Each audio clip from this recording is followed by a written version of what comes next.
Good evening, I'm Stone Grissom, and welcome to News 12's Power and Politics. Joining me in the studio is Congressman Peter King. He has served his 14th term in Washington. He's a member of the Homeland Security Committee and the Subcommittee on Emergency Preparedness. He also represents Long Island's 2nd District, which includes the southwestern Suffolk County and a very small portion of southeastern Nassau County. Congressman, thanks again for coming in. Great to be here. Thank you, Stone. So we just had they're calling it an off-year election, and we'll get to the national results, but let's talk about the local results, because Nassau County, the Republicans just had a wave coming in. Town of Hempstead, the Republicans, every single seat, they took it, the incumbents won, and the Democrats were all unseated. What are your thoughts on that? Yeah, it was really a great victory for the Republicans. And, you know, they had a rough year 2 years ago. They had a rough year 4 years ago. Now, was that caused by infighting? It was a combination of things. I think the party had sort of become disorganized. It did have infighting. You had the Trump factor then. I think meant more then than it did now. But again, the party, I think, had gotten lethargic. And now you have Joe Cairo is in there. And, I mean, to beat the town supervisor, Laura Gillen, also to win back the town clerk's office. The receiver of taxes, all three of the town boards. Yeah, they won it right across the board. They took 2 seats back from the Democrats, which was good. Oyster Bay, they got 100%. Yeah, Joe Saladino. Yeah, and the whole board. So though really, they were both Republicans actually running for it. Yeah, but they also, again, though, they had good margins, 58, 60%. But again, I said the key one was in Hempstead. That's where the battleground was. You had really a lot of money, a lot of support for Laura Gillen, and the Republicans beat it. Don Clavin ran a great race, and Republicans were organized. They were out in the street. Even with the early voting, it appears that Republicans, we were concerned that that would be a big plus for the Democrats. The last numbers I saw, more Republicans come out in early voting than Democrats. That'll all have to be analyzed later on, as to whether these people would have voted anyway. But and again, it was a great night for Republicans, especially when you look around the rest of the country. What does that say about Long Island? When you look around the country and you think there might be a Trump factor, whether that is positive or negative, but here on Long Island, that didn't seem to be the case. I think there's still a feeling that Long Island doesn't want to become like New York City. And I think the last month, seeing what was going on in the city, that did have an impact. Not a big impact, but enough that could have made the difference. Also, I think it shows that voters on Long Island are basically Republican. A majority are basically Republican, but you can't take their vote for granted. So 2 years ago, when there was infighting, when the Republicans really were not doing that great a job, quite frankly, you know, the voters revolted and voted them out. But so it's really, I think it's it's Republicans to hold on to if we do the job. Okay. And so then this year we did the job. Okay, well, let's kind of foreshadow 2020 by looking nationally at the election right now. Virginia, both houses turned, the state houses turned Democrat. Now the governor is also Democrat, so that sort of turned completely blue. Kentucky, the governor, Bevin, lost, or they're still contesting that. To a Democrat. Mississippi, a little bit closer than you might have anticipated. Louisiana, we still don't know. What's happening nationally as a trend? Should Republicans be worried when they're looking at 2020? Republicans should be concerned. I wouldn't be worried, but they should be concerned. For instance, in Kentucky, I think Republicans did take 3 out of the 4 or 4 out of the 5 statewide offices.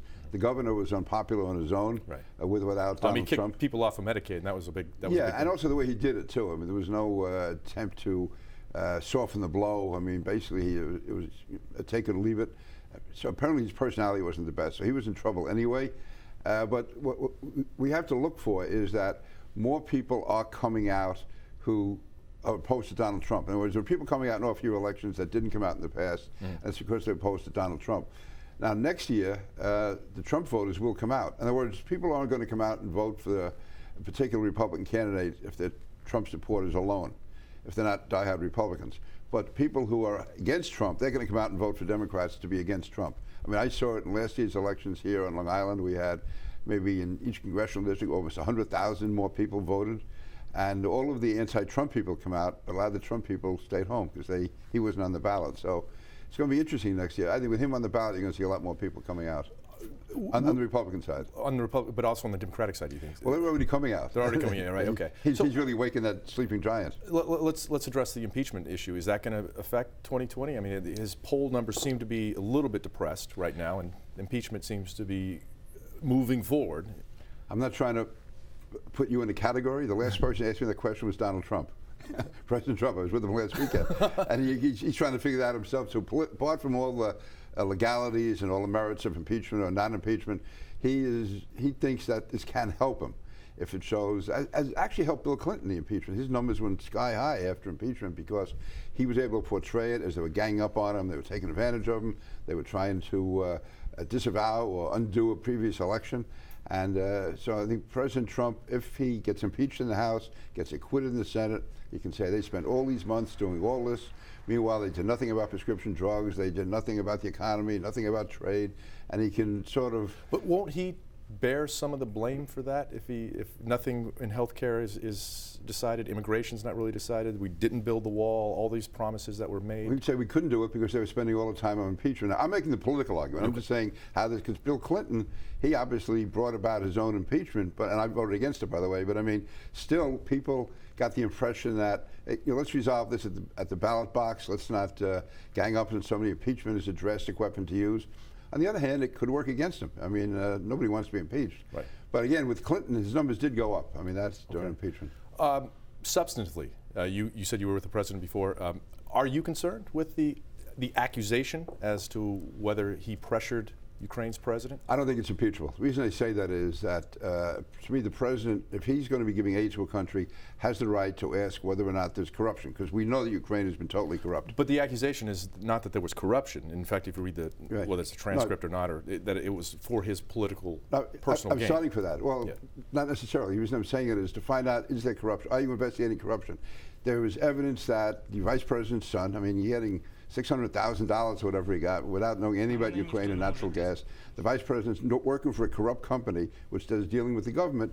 To ask to have that investigated, to me, is a legitimate question. The fact that Biden is running for president, Joe Biden is running for president, doesn't mean that they should be exempted from an investigation. So I would say there's two things. One, it's legitimately governmental. Okay. There's no doubt there's a political motive there, but it was within the president's prerogative to ask to have that examined. Okay. Should Congress also be investigating President Trump's children then? Because, I mean, Ivanka Trump has gone and gotten trademarks in China while also being on official business there. Mm-hmm. She's gotten trademarks in Saudi Arabia, Brazil, Mexico, other countries, Qatar. Mm-hmm. Should that be investigated? Because that I think what separates this is that Joe Biden was sent over there as the President Obama's agent to root out corruption. And one of the most corrupt companies was Burisma, I guess the name is.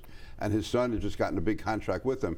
Is that a conflict of interest? That's really the issue. Was there a conflict of interest? But wasn't he there to get the prosecutor off of his bench because he wasn't investigating corruption? But apart from getting the prosecutor out, he was there also to be the official spokesman on corruption. Mm-hmm. Anti-corruption in Ukraine. He was the president's official agent to root out corruption, and it's hard to figure why else would this company have hired Joe Biden's son. So to me, it's an appearance of evil, it's a conflict of interest, and it was legitimate for the president to ask. I like Joe Biden, I know him, but I'm just saying, to me, it was a legitimate inquiry for the president to make.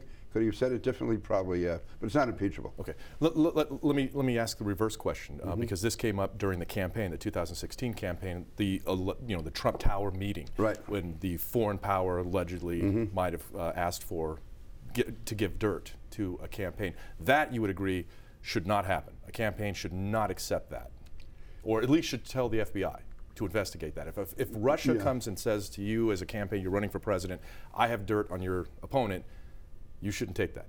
No, and again, you're talking about Don Jr., who right. And I'm not trying to litate that particular issue, but that scenario, that hypothetical. Scenario is now, actually, there's a lot more facts in that. He actually, that was a reluctant thing. I'll take 20 seconds because I was on the Intelligence Committee doing that. This was a guy who promoted shows for Trump in Europe, maybe a beauty show or a pageant or something.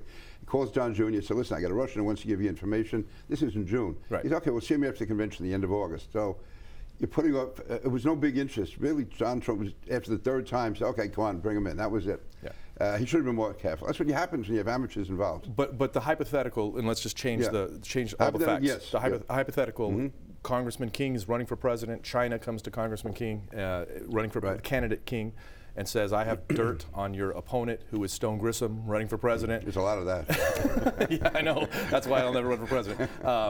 You shouldn't take that, right? I mean, that's that hypothetical. Hypothetical, but let me also point out that Hillary Clinton, they hired a company who went to a British spy who went to Russian intelligence to get information. Right, and I'm not trying to litigate that particular. I'm just saying the hypothetical, you shouldn't take that. You shouldn't. So why is the opposite okay? If the president then goes to a foreign country and says, I'd like you to investigate my rival, Why is that okay when the opposite is not Because okay? it's part of government. That's part of the U.S. government. Did you have a U.S. government official who was entrusted with rooting out corruption in Ukraine? Was his son actually getting paid off? And that to me is a legitimate. If he was saying was a guy having an affair in Kiev or something, no, that'd be wrong. But since it directly involved government to government, to me that was a legitimate question. Okay, so you're okay with a president, any president, asking a foreign power to investigate an American citizen?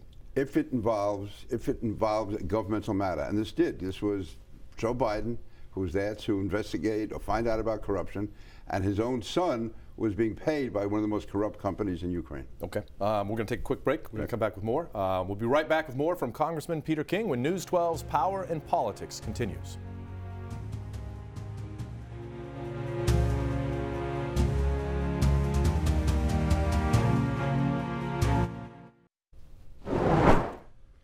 Welcome back to News 12's Power and Politics. Once again, I'm joined by Congressman Peter King. The congressman represents Long Island's 2nd District on the south shore of Long Island, includes southwestern Suffolk County and a small portion of southeastern Nassau County. Now, before the break, we were talking about impeachment. Let's just kind of, we're moving to the second phase of impeachment. Are you happy that the hearings are now going to be public? Or, I know you're against the whole process itself, but is it better? Now that it started, it's better to have it public than private. Let the American people see it for themselves. Let them decide. If they are going to be public, who's going to call? You'll be able to call witnesses. But yeah, I'd rather have it public than private. Sure. Okay. Let's move to more of an international, our international policy. Are you happy with our new policy in Syria, pulling our troops out? Was that a mistake? No. I think it was a mistake. I've said that, told the White House that. To me, first of all, ISIS is on the verge of being crushed, but there's still thousands of fighters, but they're disorganized now. This is the time when we should be really going after them, doing everything we can to destroy them. The top 2 leaders are gone, and to be pulling out, it just creates a vacuum. And that's what President Obama did in Iraq, and that's when ISIS formed. The U.S. under George Bush pulled out of Afghanistan in the 1990s. Al-Qaeda was able to make that was their fortress there. So no, we have to me, nobody wants to have American troops anywhere in the world, but the fact is we are the only force for stability in the world. And we had maybe 1,000, 2,000 troops, and those 1,000 to 2,000 was really very few casualties. Now, every casualty is important, but 1,000 to 2,000 troops were able to keep ISIS under control, working with the Kurds. The Kurds lost 12,000 people. Right. So do you think the next president or President Trump in his second term is going to have to reverse that decision? I think he should. Whether he will or not, I don't know. I think he's modified it somewhat already in that all the troops are not coming out. He's keeping some of them there, or he's repositioning them. But to me, it didn't make sense. Okay. Let's talk about the economy. Right now, we have a $22 trillion debt. Deficit right now, the difference between the revenue and what we spend is $1 trillion a year. Mm-hmm. Is Washington, D.C. spending too much? I mean, we're going to go $4 trillion just in the first 4 years. I realize that, and it's been going on now for probably since the last 20 years. I guess the last time we had a balanced budget was 1997, 1998, something like that. That's going to involve, to some extent, getting mandates under control, getting entitlements under control. You do that, it's the third rail of politics. I mean, people say they want spending cut, but if you start talking about a program they like, they don't want that cut. But I think there can be ways to, again, if we could have a bipartisan effort, which I think Reagan and Tip O'Neill did. You can make, right now, if you make any kind of compromise at all, you're attacked by the base of your own party. Because any compromise at all is going to involve Republicans giving up something that's dear to them, Democrats giving something dear to them. Reagan and O'Neill could do it. I know John Boehner and President Obama tried it in 2011, I guess it was, where there's going to be tax adjustments and some Medicare adjustments, Medicaid, Social Security changes made, and both of them shook hands on it, agreed. By the end of the day, it had leaked out to right-wing talk radio, to left-wing groups, and both of them denied there was ever a deal. Right. So is it not possible anymore in this It's tough to do it unless the American people really want it, and unless they're. I mean, you're pretty bipartisan. You've been voted the most bipartisan person. I would have voted for the Boehner-Obama compromise, as I recall it now. Basically, it was that Republicans said we never raised taxes. Well, the Bush tax cuts were going to expire, so we would let some of them expire. We would say that's not raising taxes, it's letting a tax cut expire. Okay, that was our cover. And President Obama, Democrats always said they'll never affect Social Security. Well, they were going to affect benefits in the future, but by doing that, you would have saved billions, maybe trillions of dollars on both sides. But again, it didn't happen. That was what O'Neill and Reagan did with Social Security. They saved Social Security for 30 years by making adjustments. Okay, let's talk about something that's near and dear to Long Islanders' hearts. It's part of the economy, and that is the SALT. This is from a viewer from our Twitter page, from Matt. And his question is, when will he try to repeal the elimination of SALT? The rich get all the tax breaks that he voted for while the middle class suffers. Tom makes the same complaint.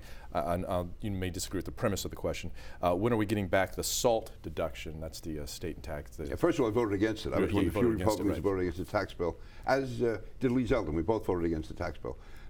Right now, Tom Suozzi and I are co-sponsoring legislation. He's on the Ways and Means Committee to repeal, to reinstate the SALT deduction and to repeal the provision from last year.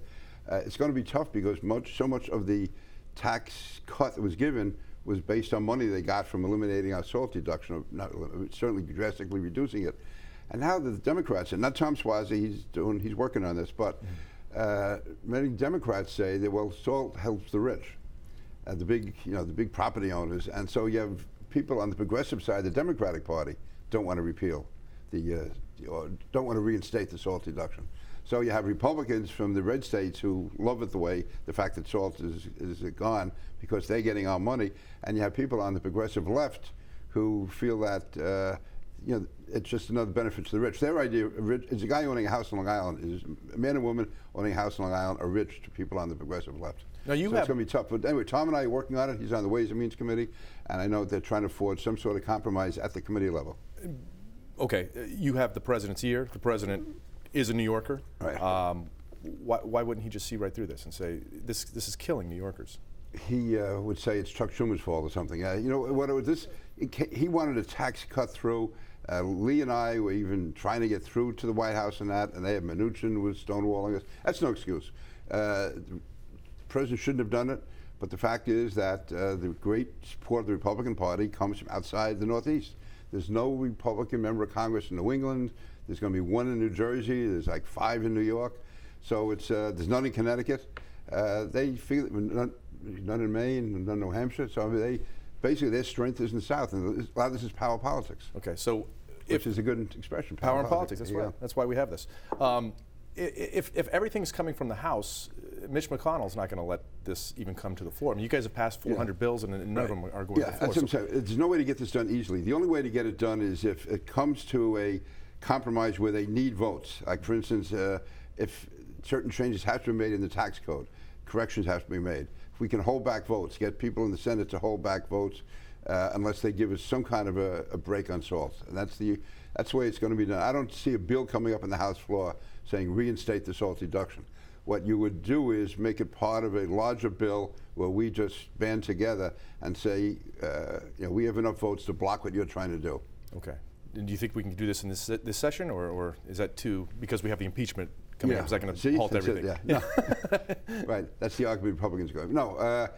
If it's going to be done, it will have to be done in the first 6 months of next year. Okay. All right. And again, make it bipartisan. Tom Suozzi is doing an excellent job on this. All right. We'll see what happens. All right. We're going to take a real quick break. We'll be right back with more from Congressman Peter King when News 12's Power and Politics continues.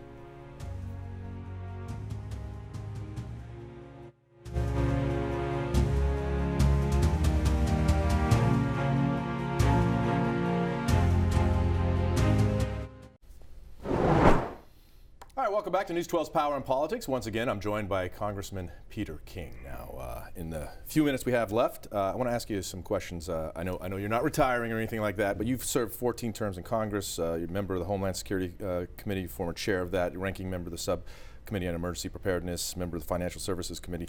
3 terms, and people may not realize this, you served as Nassau County Controller, and you were on the Hempstead Town Council. Right. With your vast political experience, what are you most proud of? I would say overall the fact that I've been independent and stood up to party leaders and also to political pressure, political correctness. But also specifically I would say after 9/11, the fact that working with families as far as getting them the aid they needed, fighting afterwards to get the health care that was needed, fighting again for the compensation bills. I would say probably 9/11 is the most significant, and that's gone on for 18 years now in various levels. And also being on the Homeland Security Committee and working to make sure we have defenses against terrorist attacks. None of us ever wanted 9/11 On September 12th, we thought there'd be a lot more attacks. There's been none, no significant ones since then. So I'm proud of having been involved in that. What's left to do as far as looking forward that you feel like I really haven't accomplished that yet? Well, one thing on terrorism, it's going to be ongoing. We can never let our guard down. And I'm concerned, like in the Homeland Security Committee now, again, without being partisan, we're having hearings on climate change, which is not a Homeland Security issue. We have other committees for that, to make sure that the political winds don't take us away from providing the aid that we need for security. Others is to make sure the middle-income families aren't squeezed out. All right, I apologize. That's all the time we have. I appreciate your time. That's all we have. Thank you for watching our Power and Politics program right here on News 12 Long Island. I'd like to thank Congressman Peter King for stopping by. I'm Stone Grissom. See you next week.